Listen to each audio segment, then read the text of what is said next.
शांत हूँ, जिनके गुणों के गान में वे वर्धमान महान जिन मिचरे हमारे ध्यान। 88 और 89 गाथा चलेगी। पढ़ो गाथाएं।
गाथाओं में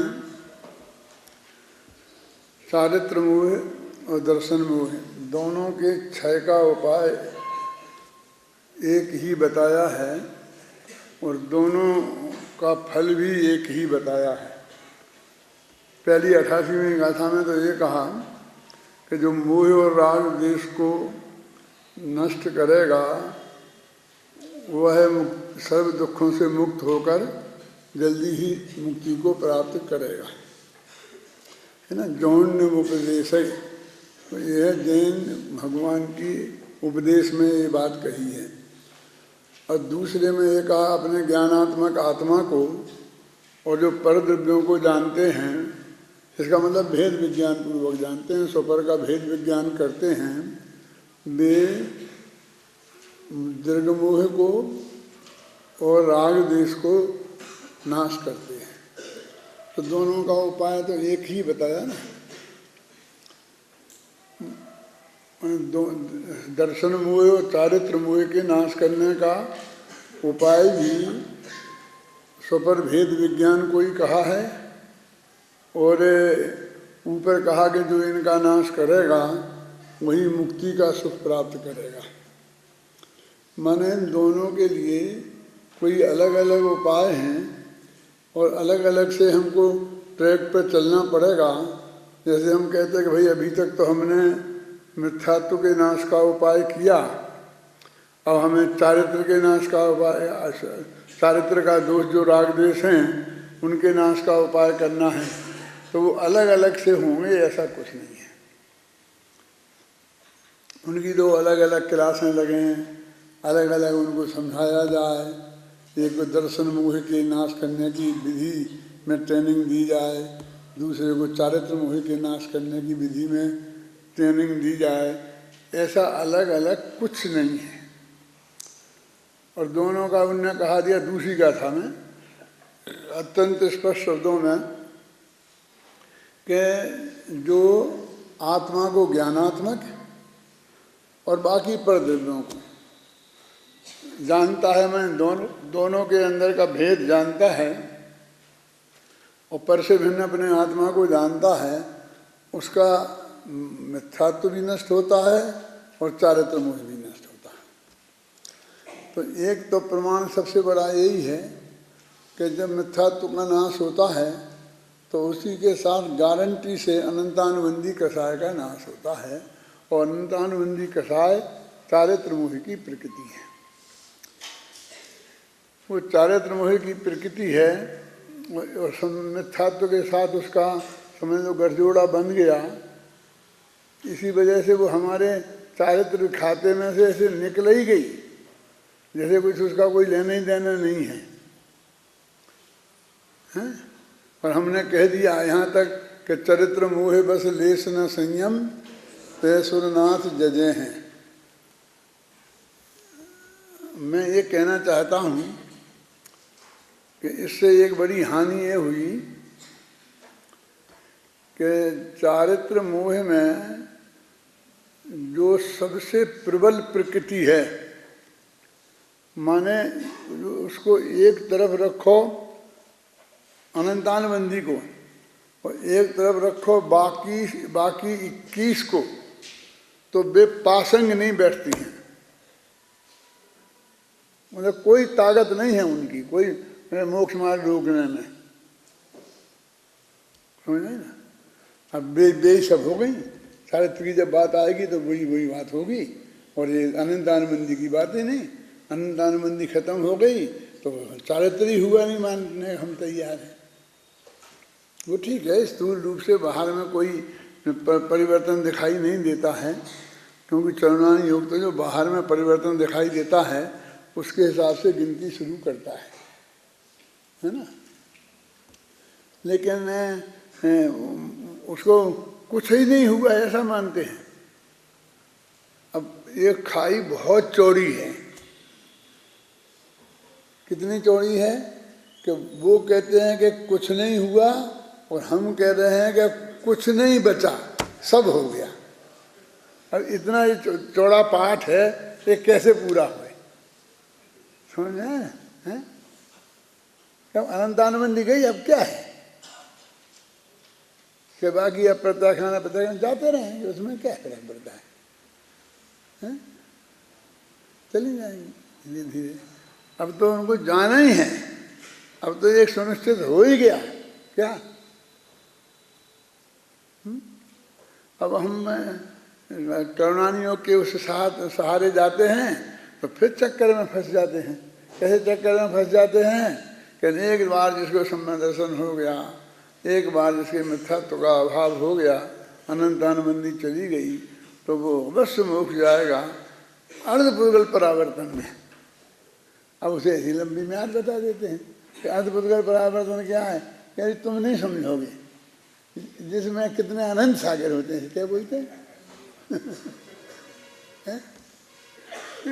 कितने, तो इतने काल में तुम मोक्ष जाओगे, ये काय की गारंटी है? ये तुम पूछने जाओ परमात्मा किसी जोशी को कि मेरा हाथ देख के बताओ कि मेरे को मतलब कल लाभ होगा, तो वो कहेगा नहीं नहीं आपको बहुत लाभ है, बहुत लाभ है, 50 साल बाद आप अरबपति बन जाओगे। क्यों, क्या कहोगे कि उसके लिए तो जन्म बदलना पड़ेगा, मरना पड़ेगा और किसी अरबपति के घर में पैदा होना पड़ेगा, मैंने इस भव में तो मिलेगा नहीं, ऐसा ही अर्थ है ना उसका। मैंने इतने लंबे काल की क्या बात करना, वो तो वो काल ही वास्तव में अनंत है। वो तुम्हारे अनंत कई प्रकार के होते हैं ना, अक्षय अनंत, फलाना अनंत, फलाना अनंत, तो उनमें यदि गिनोगे तो अनंत ही है, वो अनंत समय है। एक एक समय को समय कहें और फिर सारे उसके समय निकालें तो कितने होंगे बोलो, अनंत ही समय होंगे कि नहीं होंगे। मैंने मेरे कहने का मतलब ये है कि हम उसको बहुत लंबा देते हैं। अध्यात्म तो ये कहता है, पूज्य गुरुदेव श्री तो हमेशा ये कहते हैं कि बहुत थोड़े काल में, 1-2 भव में, कोई 10 भव, कोई 15 भव, कोई 5 भव, कोई 7 भव मोक्ष चला जाएगा, ऐसी बात करते हैं। क्यों वो मैं ये नहीं कहता हूँ कि वो गलत है, और न मैं ये कहता हूँ कि उसका ज्ञान हमें नहीं होना चाहिए, कि हमें नहीं करना चाहिए, है ना। लेकिन उस पर ऐसा ज़्यादा विचार करने की बात क्या है? क्या हम इतने काल तक संसार में रहने को तैयार हैं? हमारी मोक्ष की गारंटी हो जाना चाहिए, फिर कोई चिंता की बात नहीं है, अनंत काल बाद चले जाएंगे कितना धैर्यशाली है। ये संसार के दुखों से ये विरक्त हुआ है, ये विरक्त होने के लक्षण हैं।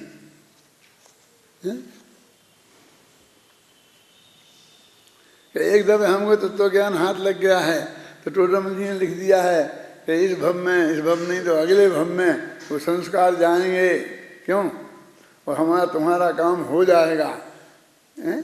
हमें संस्कारों के भरोसे रहना है।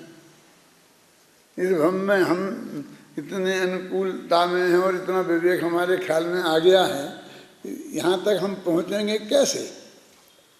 अभी तुम कल्पना करो, जो 1.25 अरब लोग रहते हैं हिंदुस्तान में, उनका तुम्हारी पोस्ट पे पहुंचने में उन्हें क्या पुरुषार्थ चाहिए? नरेंद्र मोदी की पोस्ट के पर पहुंचने से कम पुरुषार्थ नहीं है।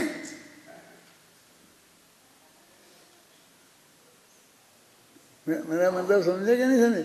कल्पना करो उसमें पहले वो मतलब जितने ये मतलब वो भारत में हो गए, फिर जैन हो गए, फिर जैन में भी दिगंबर जैन हो गए, फिर मुमुक्षु हो गए, फिर उसमें इतने इतने संस्कार हो गए, फिर उसके माँ बाप को भी ऐसा भाव आवे और उसे भी आवे लौकिक में बहुत बड़ा ऑफिसर बनने का विकल्प नहीं हो, अरबपति बनने का विकल्प नहीं हो।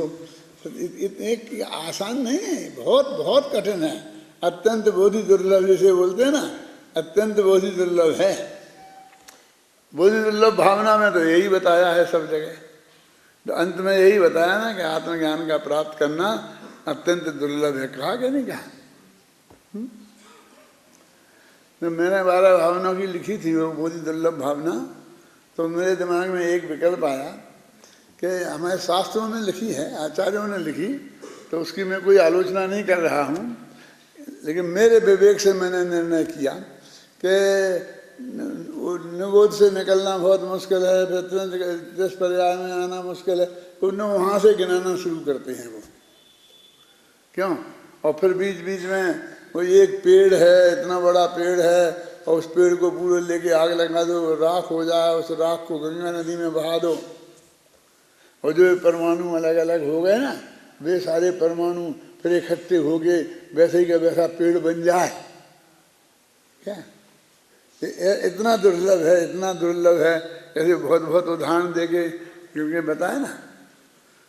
तो मेरे दिमाग में आया कि वहाँ से अब यहाँ तक आ गए, अभी तो हमको समझना है और हम जैसों को ही समझाना है। जो यहाँ तक आ गए, माने मनुष्य पर्याय में आ गए, जैन कुल में आ गए, मुमुक्षु हो गए, इस बात को समझने लग गए, है ना। इसलिए हमने बस नरकुल से ही शुरू किया। क्या है, पढ़ो है भाई।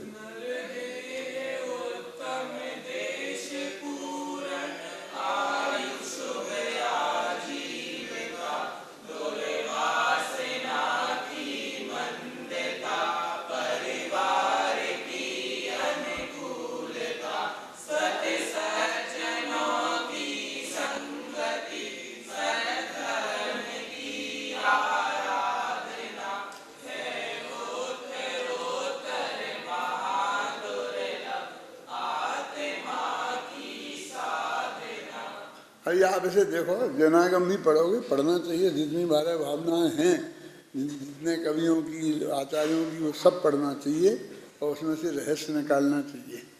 अब मैं एक बात आपसे कहता हूँ कि जो परंपरागत पद्धति रही है वो बहुत लिमिटेड है। 2, 3, 4 ऐसे बनाएंगे ग्रुप, उनमें वो आ जाएगी बस, कि यहाँ से एक कहा और बस वो आ जाएंगी। अब मैंने यहाँ तक कि वो सब चीज़ें छोड़ी, क्या नरदेह से शुरू किया ना। क्या नरदेह तो हमें मिल गई ना, है? अब और चीज़ें भी जो हमें मिल गई, अब उनको उपलब्ध हो जाने के बाद अब हमको क्या करना चाहिए, हमें तो ये समझाना है ना। हम इनका इंतजार करें, कभी वो पेड़ फिर दोबारा ऐसा बनेगा, फिर ऐसा बनेगा, फिर वो ऐसा बनेगा, फिर ऐसा हो गएगा, वे परमाणु हो गया है, अब उनका हिसाब लगाते बैठे। और ऐसी ज़्यादा बहुत चीज़ें नई डाल दी।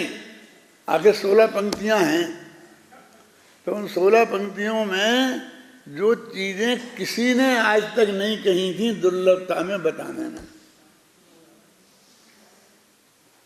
अब आप हर एक दृष्टिकोण अलग अलग होता है, देखें आप उसको। यदि आपने देखें उस दृष्टि से कि भाई इसमें क्या विशेषता है, हैं क्या रमेश जी समझ में ना, तो उसमें वो चीज़ें जो किसी ने आज तक नहीं कही, ऐसी भी चीजें हैं। बोलो, नर देह तो बहुत लोग आएंगे। अब बोलो, आगे पढ़ो। नहीं, नर देह ही बोलो, यही चल रहे। अब देखिए, उत्तम देश की कोई बात नहीं करता। यानी ये हम भारत में पैदा हो गए और इसलिए हमको इतना महान अच्छा संगम मिल गया, इतनी आज़ादी मिल गई कि हम सारी जिंदगी मांस नहीं देखें तो हमारी जिंदगी निकल सकती है।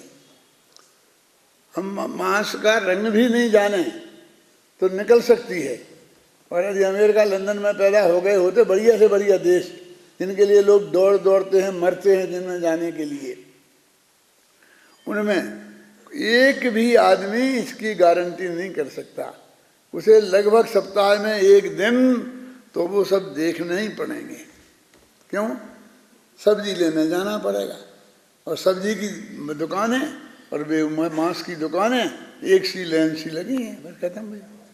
वहाँ से आपको पास होना ही पड़ेगा। ये कोई साधारण बात है? क्या शांतिलाल जी, ये हमारा कोई साधारण सौभाग्य नहीं है कि हम यहाँ ऐसे बाबूनगर के ऐसी जगह बैठे हैं कि जहाँ 4 किलोमीटर चारों तरफ जाएं तो वहाँ मांस देखने को नहीं मिले। ना किसी के घरों में, ना किसी के मतलब दुकान में, ना बाजार में, मतलब है। अब आपको पता ही नहीं चलता हम क्या उपलब्ध हो गया है, ध्यान ही नहीं देते, है ना? क्या? नर देह उत्तम देश का मतलब समझे ना। और फिर तीसरी है पूर्ण आयु, क्या है ना? बता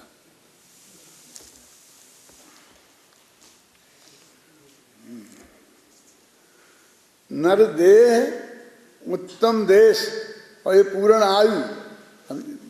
पैदा होते ही गर्भ में आके गर्भपात हो जाता, फिर आके जन्म हो जाते, 2 महीना के मर जाते, 6 महीना के मर जाते।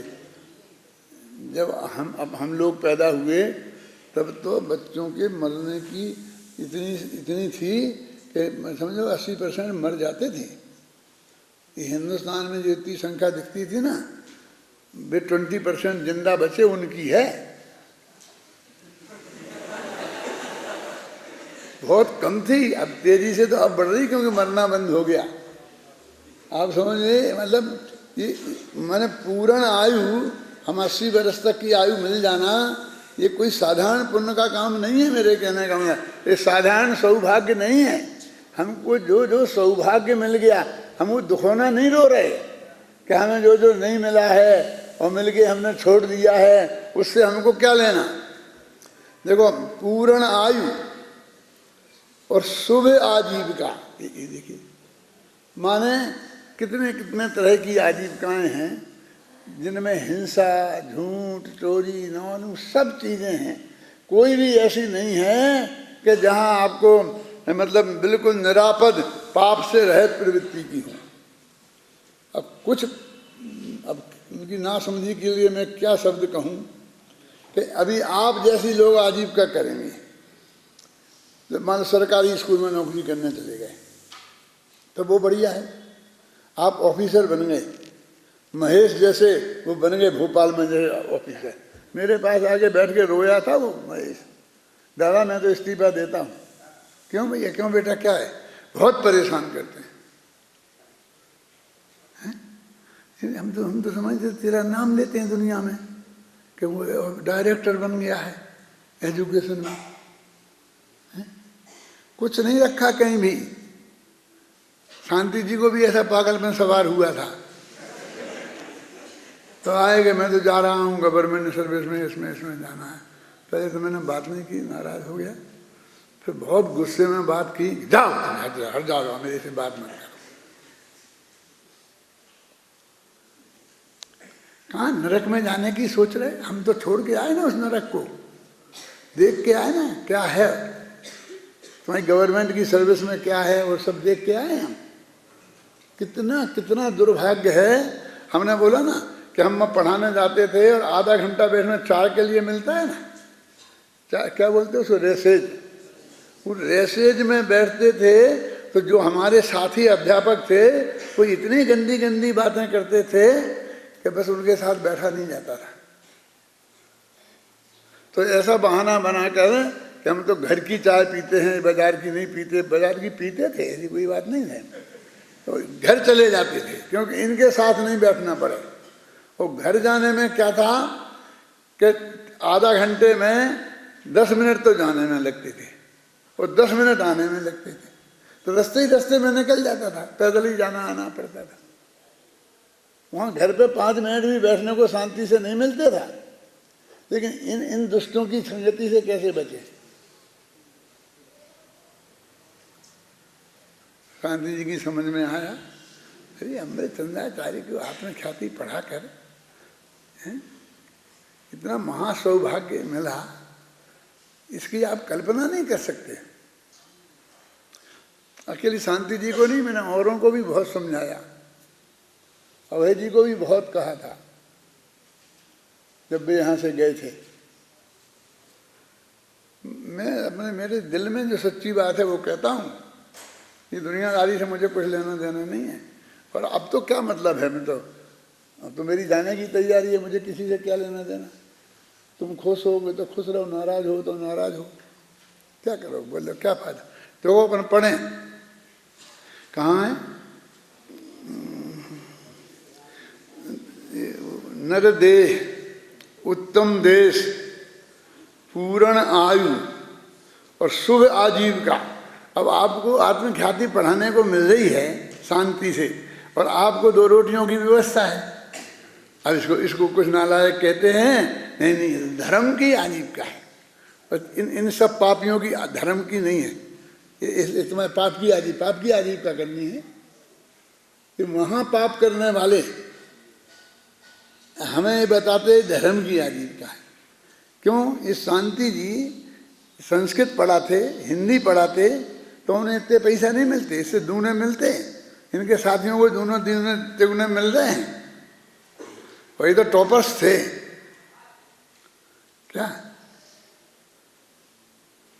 लेकिन मैं उन्हें महाभाग्यशाली नहीं कहता हूँ। ये हमको जो कुंद अमृतचंद को पढ़ाने को मिलता है, इससे बड़ा भाग्य दुनिया में नहीं। यदि हमारे पास हो तो अरबों रुपया दे करके भी ये पढ़ाने को मिले तो लेना चाहिए, है ना। अरे ऐसे लोग हैं वहाँ, संजीव गोदा, मैं उसकी भी प्रशंसा करता रहता हूँ ना। मेरे में से ज़्यादा ऐसी प्रशंसा पाना बहुत आसान नहीं है बेटा। तुम्हारी शायद जिंदगी में निकल जाएगी, शायद तुम एक शब्द भी नहीं पा पाओ। वैसे ही नहीं करता हूँ, उन्हें हर कीमत पर उनको एक तत्व ज्ञान पढ़ाना है। बोलो कितनी भी तकलीफ हो, कुछ भी हो, क्या हो, पैसे मैसे का तो कोई सवाल ही नहीं है। कोई भी अरबपति नहीं है। वो तो क्या करें, उनके पास है, हमारे पास नहीं, ऐसा कुछ नहीं। देखो शुभ आजीविका, ये बढ़िया से बढ़िया आजीविका है, ये खराब नहीं है। ये तत्व के प्रचार करने के काम में रोटियां तो खाएंगे, हवा खा के तो नहीं जिएंगे। गुरुदेव रोटी नहीं खाते थे, और गुरुदेव की जो जो आवश्यकताएं थीं वही समाधि से पूरी होती थी कि नहीं? क्यों? उनमें ऐसा लगता था कि ये नहीं, ये तो बहुत महंगी है, ये नहीं होगा, ऐसा होता था। लेकिन तुम्हें तो वो महंगी सब्जी होगी तो नहीं ला पाओगे बेटा, दाल के साथ खाना। अब दाल भी नहीं मिलेगी, वो भी बहुत महंगी हो गई। मेरे कहने का मतलब हम त्यागी हैं उनसे, जो समाज। अब मैं गुरुदेव तो हमारे हैं इसलिए कह दिया, और बाकी साधु संतों की नहीं कह सकता हूँ। सबको 2 रोटियों की व्यवस्था और जो हमारी आवश्यकताएं हैं वो पूरी तरह समाज को अपनी सेवाएं देगा, तो पूरी तरह समाज पर ही निर्भर करना पड़ेगा। है हवा खा के कोई नहीं जीता है, समझ में आए ना।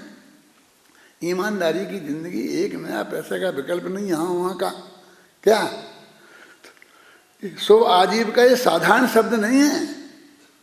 इसमें मेरा दिमाग अटक जाता है कि बोलूं घंटों, खाने आए ना। फिर दुर्वासना की मंदता, अभी दुर्वासनाएं खत्म हो जाएंगी ऐसा तो है नहीं इस भूमिका में, लेकिन इतनी तीव्र भी नहीं है कि जिनके हम सब कुछ न्याय अन्याय और किसी बात का हम विचार नहीं करें। जो हमारी भूमिका है उसमें जो न्यायपूर्वक मर्यादा है उसी तरह की हमारी आचरण है। और परिवार की अनुकूलता ये भी कोई साधारण बात नहीं है। पत्नी कहेगा चलो शिविर में, पति कहे नहीं कश्मीर चलाएंगे, क्या करो बोलो। उल्टा भी हो सकता है, पति कहे यहाँ चलो, पत्नी कहेगा नहीं सिनेमा जाएंगे।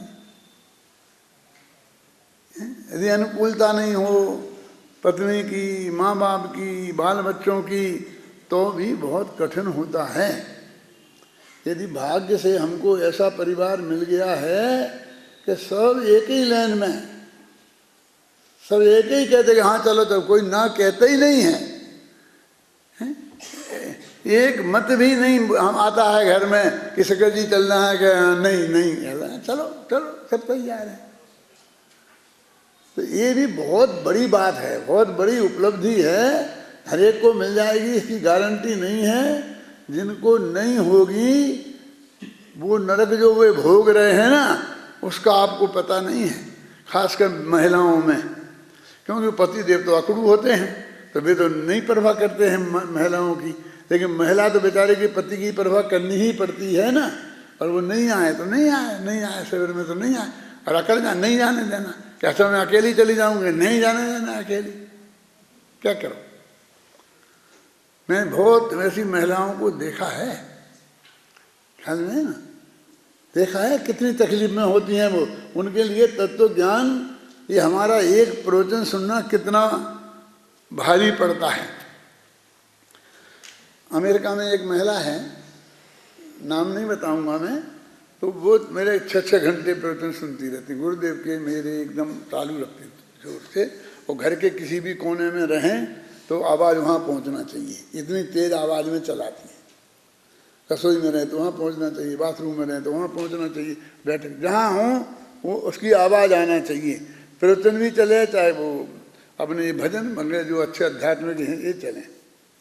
तो उसके पति के दिन भर क्या करें, कोई और बात सुन ही नहीं पाते, फोन सुनना मुश्किल है। वो लोग क्या करें, अब घर छोड़ के चले जाएं। अब तो बदल गया मामला कुछ, अब तो उस पति को भी थोड़ा रसाने लग गया है। क्या नहीं, कितनी तकलीफ थी बोलो, हम कैसेट नहीं सुन सकते। हम गाड़ी में जाते हैं ना, कार में, जैसे यहाँ से आगरा जाना पड़ा, हमें आगरा क्या करना ले जाने से, वहाँ जाते हैं मंगलायतन, तो आगरा आ जाता है उधर रास्ते में, कि दिल्ली जाते हैं, क्या जगह जाते हैं, तो हम कैसेट चलाते हैं। सबसे ज़्यादा चलाते हैं, क्या चलाते हैं बताओ, हैं कलश पद्यानुवाद। बस वो तो चलेगा एक दफ़े दो दफ़े, और चाहे जो कुछ चलेगा नहीं चले, लेकिन कलश पद्यानुवाद तो चलेगा ही चलेगा। हम एक सेकंड बंद नहीं करते हैं। बीच में रास्ते में पेशाब करने को उतरे तो चालू रखते हैं, और जहाँ तक आवाज़ पहुँचे वहीं तक पेशाब करते हैं।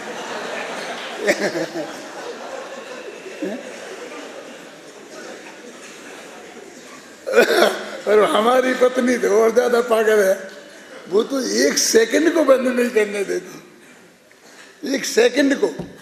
अच्छी बात है कि बुरी बात बोलो कैलाश जी, सुनते ड्राइवर परेशान है हमसे। उन्हें समय सार कलश पद्यानुवाद सुनना पड़ता है। उनको तो उनके कभी अपने अलग रखे रहते हैं, समझ में आई ना। जब उनको जरा सा भी मौका लगता है तो वे अपने सुन लेते हैं। देखो, नर दे उत्तम देश पूर्ण आयु शुभ आजीविका, और दुर्वासना की मंदता परिवार की अनुकूल, ये सब चीजें नहीं मिलेंगी कहीं भी। देखो, ये आचार्यों को चैलेंज नहीं है, उल्टा अर्थ नहीं लेना कि हम तो अपनी बात कह रहे हैं, हमने सचमुच अपनी भावना लिखी है। मतलब जो परंपरागत चीज है उसे हमने परंपरागत तरीके से वो नहीं निभा दिया, क्या कहते हैं, अपनी ड्यूटी निभा दी, परंपरा के तीर से सब लिख दिया। हमको जो हमको दिखती है आंखों के सामने, हमने वो बात की है। देखो हैं, अब परिवार की सज्जनों की संगति, ये भी बहुत बड़ी बात है। ऐसे दुष्ट लोग मिल जाते हैं कि 2 मिनट भी उनके साथ शांति से नहीं बैठ सकते। मैं तुमको एक तरकीब बताता हूँ, तुम ट्रेन में भी कहीं बैठो, बस में भी बैठो, तो वहाँ पर इतनी सात्विक वृत्ति से रहना कि जिससे तुम्हारे पास कोई खोटी वृत्ति वाला आएगा ही नहीं, और इकट्ठे होकर के जो सात्विक वृत्ति वाले हैं वे तुम्हारे पास आ जाएंगे। मैं ये कहता हूँ, मेरा विद्यार्थी जहाँ बैठा होना चाहिए वहाँ के आसपास के लोगों को ऐसा लगना चाहिए कि यहाँ कोई महापुरुष बैठा है। समझ में आया ना? ये समझ लो आप। अब कितनी बड़ी ड्यूटी है तुम ये समझ लो। ऐसा नहीं तुम ऐसे ही निकल जाओ वहाँ से, ये नहीं। इसका मतलब तुम्हारे बगल में जो बैठा है और 8 घंटे तुम्हारे बगल में बैठा रहा और उस तक तुम्हारी गंध भी नहीं गई जो असली तुम हो, तो फिर क्या मतलब तुम्हारी बैठने का?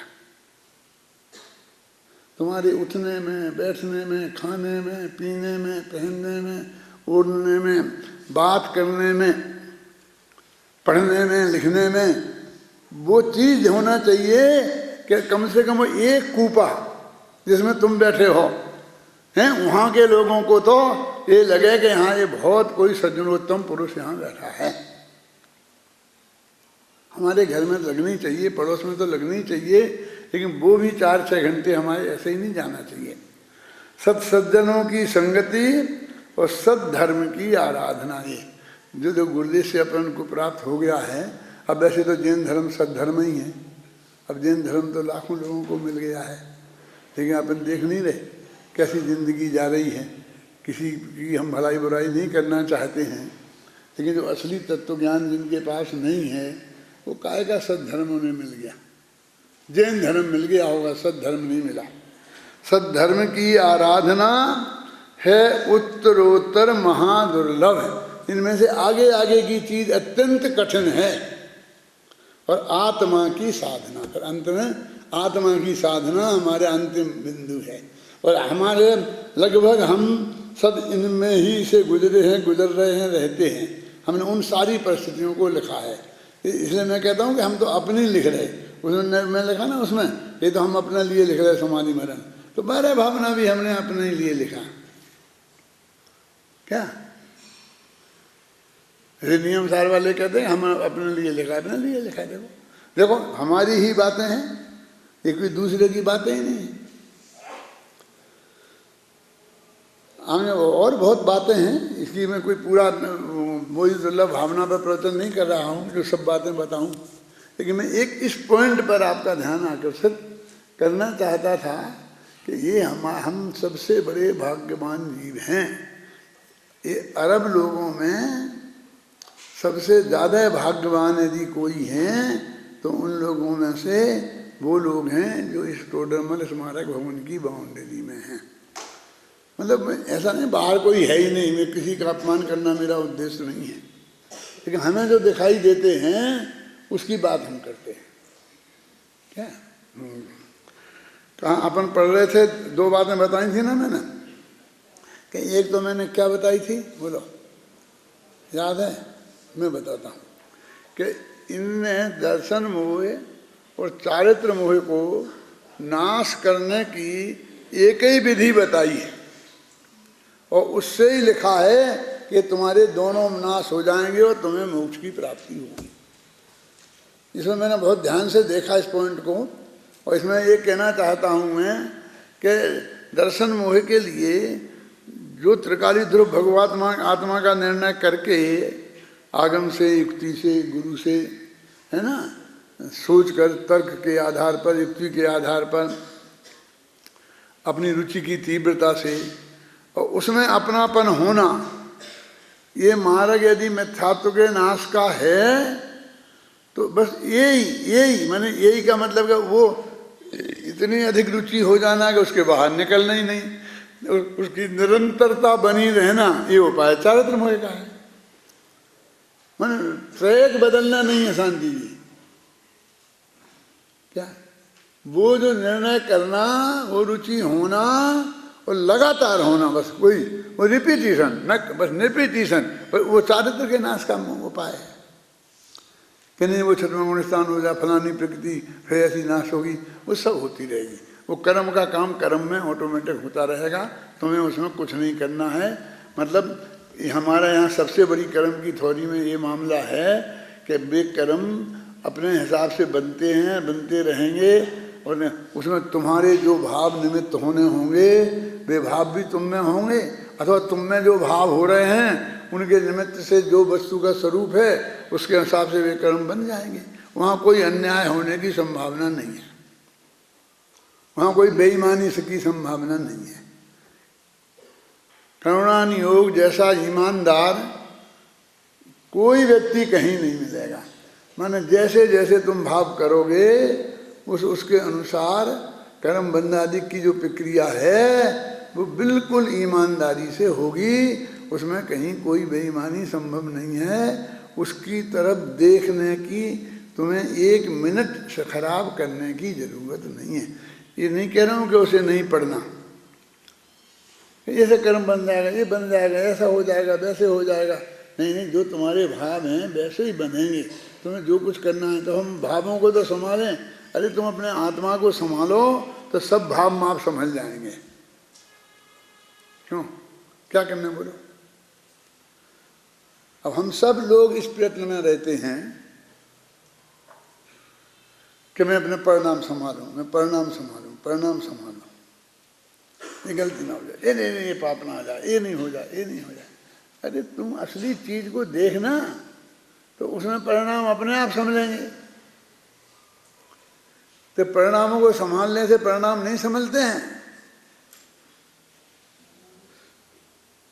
तो एक कवि ने तो लिखा है कि इन परिणामन की संभाल में कहते गाफिल हो मत प्राणी। क्या लिखा है कि तू इन परिणामों को संभालने में ही गाफिल मत हो जा, सारी जिंदगी इसमें खराब मत कर।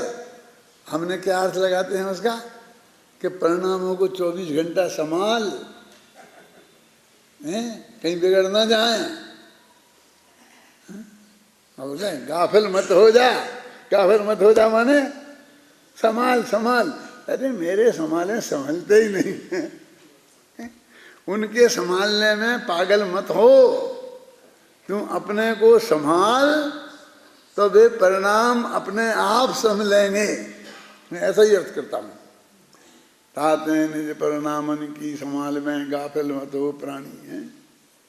और आगे की पंक्ति रहने दो, जरूरत नहीं है। क्या क्या बंद मोक्ष परिणामन, ऐसा नहीं है, आती नहीं है मुझे। बंद मोक्ष परिणामन ही सो एक कहत जनवर वाणी, ऐसा कुछ है ना कि बंद भी मोक्ष होगा और मोक्ष भी परिणामों से होगा। बंद भी परिणामों से होगा और मोक्ष भी परिणामों से होगा।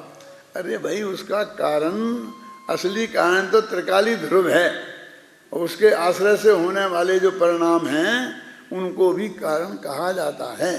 एक है अधिकरण कारण और एक है करण कारण। कल परसों आ रहा था करण और अधिकरण। तो अब मुझे तो 7वीं विभक्ति और एक तीसरी तृतीया, ये कितनी दूर दूर हैं। ये जब दूर दूर कहाँ हैं, एक करण एक अधिकरण, अधि और लग गया बस। करण ही तो है, करण और अधिकरण, कि उसके आधार से होगा। और ये कहो कि वो करेगा, वो मतलब साधन, साधन के रूप में प्रयोग करो चाहे अधिकरण के रूप में प्रयोग करो, एक ही बात है।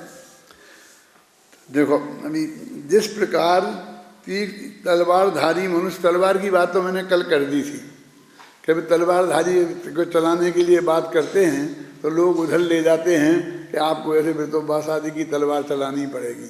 ये तो यही तलवार चलानी है। तलवार मैंने तुम्हें ये ज्ञान हो गया कि त्रिकाली ध्रुव भगवान आत्मा अपन मैं हूँ, और इसके अलावा मैं नहीं हूँ, तो अब इसमें अपनापन करके बैठ, उधर ही अपने उपयोग को लगा। इतनी सी तो बात है। अब इसको ज़रा बड़ी भाषा में कहो, ध्यान करो। हम ये कह उसी को देख, उसी में अपने उपयोग को लगा। अब ये क्या है, दोनों में फर्क क्या है? इसी का नाम तो ध्यान है। आए होंगे ना, है ना। तलवार शत्रुओं पर अत्यंत वेग से प्रहार करे और तत्संबंधी दुखों से मुक्त होता है, अन्यथा नहीं।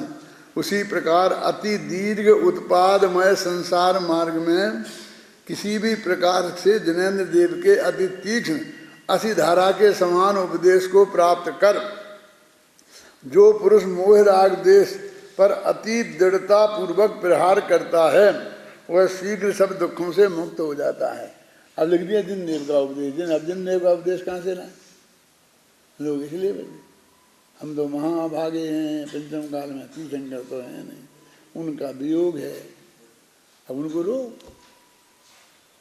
क्या कहते हैं अपने पद्मापर मलधारी देव हैं और आचार्य में क्या कहते हैं कि हम बैठे हैं ना, भगवान नहीं है, भगवान नहीं है, भगवान नहीं है।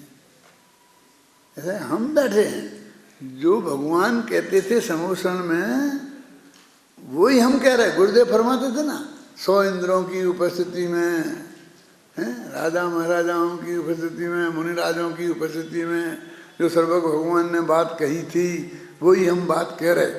क्यों? अपन नहीं कह सकते? नहीं साहब, उनकी कही हुई कहते होंगे, हम तो नहीं कहते। क्यों? ये 7 तत्व भगवान के कहे हुए नहीं हैं। ये ज्ञानावरण आदि 8 कर्म भगवान के कहे हुए नहीं हैं। शाम को गोमठ साहब पढ़ाते हैं दीपक जी, तो भगवान की कही हुई बात नहीं है। वे तो रोज ही ना कहते हैं बेचारे कि भगवान की कही हुई बात है। और गाथाओं में जने ही निर्दिठा भणदा खलु सभ्यदर्शी ही, बार बार जिन्हें भगवान ने कहा है, सर्वदर्शी भगवान ने कहा है, ये सब आती क्या नहीं आती बातें? और कैसे कहें? क्या अभिमानी हो गए जी अपनी बात को ऐसा कह रहे। ये तो लोग तो उन पर पद्म मालधारी देव को भी कहते हैं कि देखो ये बड़े बन गए, ये कह रहे हम लोग बन गए भगवान। अरे हम भगवान नहीं बन गए, हम सिर्फ इतनी बात बता रहे कि हम तुमको यहाँ वहाँ की बातें नहीं बता रहे हैं। जो सर्वज्ञ भगवान की दिव्य धुनी में आया था, वो ही बात कह रहे हैं। बोलो अपन ने इतनी बातें करी, अपन करते हैं, कोई भी करते हैं, अपने विद्यार्थी करते हैं, कोई करते हैं, तो वे सर्वज्ञ भगवान की कही हुई बातें नहीं है। समोषण में ये बातें नहीं आई थी। ये तुमको भरोसा नहीं है क्या कि किसी ने बीच में लगा दी है? माने यहाँ की जो सात्विक वृत्ति है, और जो आप यहाँ पर 2-4 महीने ही रह जाओ इन सब के बीच में, तो इतनी श्रद्धा तो मेरे ख्याल से जागृत हो ही जाती है ना। क्या आशंका है तुम्हें? ये सब बात हमारी ही है कि इसमें कुछ भगवान की भी है? अरे कुछ नहीं, सब भगवान की है, हमारी कुछ नहीं है। समझो ना, ये सब उस कुएं में से पानी निकाला, हमारा तो घड़ा है जो लेके आए हैं। हमने क्या, वो सब भगवान की वाणी है। देखा ना, अति तीक्ष्ण धारा असी धारा के समान उपदेश को प्राप्त कर जो पुरुष मोह राग देश अति दृढ़ता पूर्वक प्रहार करता। अब ये कह रहे हैं कि तुम नहीं मानो तो बस कह दो, जब तो इंतजार करो जब तक भगवान नहीं आएंगे दिव्य धुनी का। तो ये मनुष्य तो मुफ्त में जाएगा ना। फिर सोचो सब जने कि साहब ऐसा ये कहाँ है, तुम्हारा प्रवचन सुनेंगे, इनका सुने, इन बच्चों का करें। तो आज जिसको आप गद्दी पे बैठा देते हो, इन बच्चों को भी गद्दी पे बैठा देते हो। हमारे यहाँ तो ऐसा है कि जिंदगी भर किसी को गद्दी पे बैठना ही नहीं देना। अपन मर जाएं तब भी कह के जाना कि हमारी गद्दी पे किसी को मत बैठने देना, ये नीचे बैठा लेना। हमारी गद्दी अलग लकीर देना, उस पर हमारा फोटो रख देना। अपन ने तो ऐसी गद्दी कोई बनाई नहीं है। क्या भट्टारकों की गद्दियाँ होती हैं, इनकी गद्दियाँ होती हैं, आचार्यों की गद्दियाँ होती हैं, उन्हें पद दिए जाते हैं। आप समझे ना। फिर वो लिखते हैं कि कौन सा, वो जैसे वो शांति सागर जी से पट्टाधीश लिखते हैं आजकल। वो आचार्य में मजा नहीं आता, पट्टाचार्य नहीं, पट्टाधीश। हैं? ऐसी तो गद्दी है। अरे वो गद्दी की बात नहीं, बात एक नहीं बोलते सर्वज्ञ की, और सर्वज्ञ की गद्दी में बैठना है। हमको सर्वज्ञ की गद्दी से कोई, हमारी कोई गद्दी फद्दी नहीं है। जो आए वही बैठे, उसी पे हमने तो पहले दिन से, जिस दिन आए थे उस दिन से उसी पे हम करते हैं, उसी पे हमारा विद्यार्थी प्रवचन करता है, उसी पे सब ख्याल में है ना। भगवान की गद्दी है, भगवान का अपना ध्यान रखो, बस खत्म। भगवान की बात अपन कहते हैं, बात पे ध्यान रखो ना, और तुम्हारी बात में दम होगी तो अपने आप सब ठीक हो जाएगा। उसमें क्या विकल्प करने की जरूरत है? विकल्प के लिए कोई अवसर नहीं है। शीघ्र ही दुखों से मुक्त होता है। अन्य कोई व्यापार, प्रयत्न, क्रियाकांड समस्त दुखों से मुक्त नहीं करता। देखो, अन्य कोई व्यापार, क्रियाकांड अन्य से मुक्त नहीं करता। अभी क्लियर है ना? इसलिए मैं मोह को क्षय करने के लिए संपूर्ण आरंभ से, प्रयत्न से, पुरुषार्थ का आश्रय ग्रहण करता हूँ। अब आपको मालूम नहीं इसमें क्या करेगा? संपूर्ण पुरुषार्थ से ये करके ग्रहण करता हूँ। कोई त्रिकाली ध्रुव आत्मा ही की बात तो सोचेंगे ना, उसी के में तो ज्ञान को गेय बनाएंगे ना, और क्या करना। ऐसा नहीं करता हूँ। जो निश्चय से अपने को और अपने चैतन्यात्मक द्रव्यत्व से संबंध पर को और पर के यथा योग्य द्रव्य से संबंध ही जानता है, सम्यक प्रकार से वह स्वपर विवेक को प्राप्त वह पुरुष संपूर्ण मोह का क्षय करता है। इसलिए मैं स्वपर विवेक के लिए प्रयत्नशील हूँ। ये बात कह दी। अभी देखो, वैसे कोई ज़्यादा है नहीं है, तुमको पढ़ने को कह दूं कि मैं ही पढ़ दूं? अगली गाथा, कल अगली गाथा पढ़ूंगा। उक्त दोनों गाथाओं और उनकी टीका में मात्र इतनी सी बात कही है कि जिस प्रकार तलवार धारण करने मात्र से शत्रु को नहीं जीता जाता, जब तक उस तलवार का उग्र पुरुषार्थ द्वारा प्रयोग न किया जाए, शत्रु पर वार न किया जाए, तब तक शत्रुओं को समाप्त नहीं किया जा सकता। तत्संबंधी आकुलता भी समाप्त नहीं होती। तलवार का उदाहरण दिया। ये कह रहे प्रयोग नहीं करोगे तलवार का। अब भाषा ऐसी हिंसक आ गई है जैसे भगवान तलवार चलाने के लिए कह रहे हूँ। ऐसा कुछ नहीं ना आचार्य महाराज। उसी प्रकार जिन्हें भगवान का उपदेश प्राप्त हो जाने मात्र से कर्म शत्रुओं को नहीं जीता जा सकता। मैंने आपने भगवान की बात है ये समझ ली, इतने से काम नहीं होगा। जब तक आत्मा मोह राग देश पर तीव्र प्रहार नहीं करता, तब तक मोह राग देश का नाश नहीं होता, दुखों से मुक्ति प्राप्त नहीं होती। अन्य कोई धार्मिक क्रियाकांड ऐसा नहीं है जिससे दुखों से मुक्त हुआ जा सके। ये शरीर में नहीं हूँ, ये निर्णय कर लिया आपने। और अभी अपना ये जेल है, कारागृह है, अपना शत्रु है ना, तो अच्छी तरह सुखाना ना इसको। तो इसी का आदेश दे रहे होंगे ना, तलवार से वार करना, काटो जितना काट सकते हो। क्या क्या कह रहे हैं जी? अरे ये तो कह रहे हैं कि तुम तो अपने उपयोग को इधर लगाओ, ये कह रहे हैं कि तुमने निर्णय कर लिया ना शरीर में नहीं हूं, बस बहुत है, बस इसी पे जमे रहो। तो अब शरीर का क्या करें? अरे निर्णय कर लिया कि ये मैं नहीं हूं, मेरे नहीं है, तो तुम्हें क्या करना है? समझे ना? इसलिए जो पुरुष सर्व दुखों से मुक्त होना चाहते हैं, उन्हें जिनेंद्र भगवान के उपदेश से स्वपर का भेद विज्ञान करके मोह राग देश के नाश के लिए आत्मानुभूति पूर्वक पर से भिन्न निज आत्मा में अपनापन स्थापित करके उसी में जम जाना, रम जाना चाहिए। ये निष्कर्ष है इसका। बस मैंने उग्र पुरुषार्थ काय को कह रहे हैं, वो तलवार चलाने का उदाहरण काय से दे रहे हैं? तो अपने ही आत्मा को जानना, जानते रहना, निरंतर करना। तो वो तो अपनी अपनी वर्तमान भूमिका में जितना संभव है उतना हो ही सकता है। मैं ऐसा नहीं कहता हूँ कि मुनियों जैसा हमारे यहाँ हम पे हो रह जाएगा। वो तो जिस भूमिका में हम होंगे उसी भूमिका के योग्य होगा। 10वें गुणस्थान 12 गुणस्थान जैसा थोड़ी हो जाएगा, लेकिन उतना तो हो। हम जिस भूमिका में हैं, माने जितनी चीज़ें हमें ये मिल गई हैं, जो मैंने आपको इतने भावना पढ़ के सुनाई, तो वो उसका उपयोग तो करें। अब ये समझ लो ये सब इतनी चीजें मिली, इनकी अपन ने महिमा गाई और एक झटके में सब खत्म हो सकती हैं। क्यों हो सकती है ना कैलाश जी? ये 5 मिनट में सब साफ। कोई किसी से कुछ ही की जरूरत ही नहीं है कि साहब वो फिर भी मिल जाएंगी, सब फिर मिलेंगी, सब बढ़िया से बढ़िया मिलेंगी। हाँ मिल जाएंगी, लेकिन बढ़िया का मतलब क्या? तेरी अनुकूलता जैसी जो जैसी तेरी अनुकूलता इस तत्व ज्ञान के प्रति यहाँ बनी है, ऐसी तत्व की अनुकूलता वहाँ बनी रहे।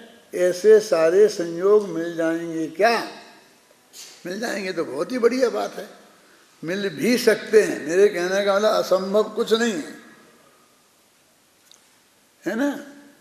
लेकिन फिर भी इसके लिए कि हम उस दिन के इंतजार के लिए अपने इस काम को कल के लिए पोस्टपोन्ड नहीं करें।